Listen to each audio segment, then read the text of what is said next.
Mambo vipi bwana, leo nimekutana na charger ya level 3 ambayo ni charger inayotumika kuchaji magari ya umeme. Kama unavyoona hapa inachajiwa.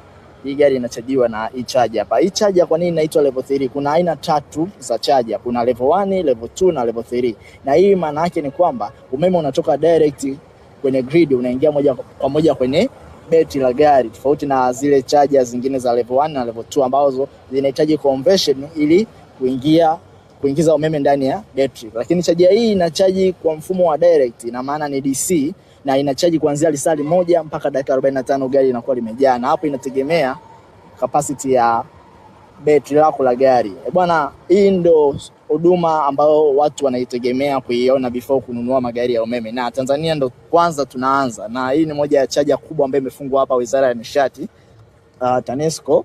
Kama unavyoona hapa tuko TANESCO, na hii charger ndio imefungwa hapa. Kwa hiyo unaweza ukaja ukiwa na gari lako la umeme ukaja ukapata hii huduma ya kuchaji gari lako. Bwana, hii ndio charger ya level 3 hapa Posta, na tuko na Zera.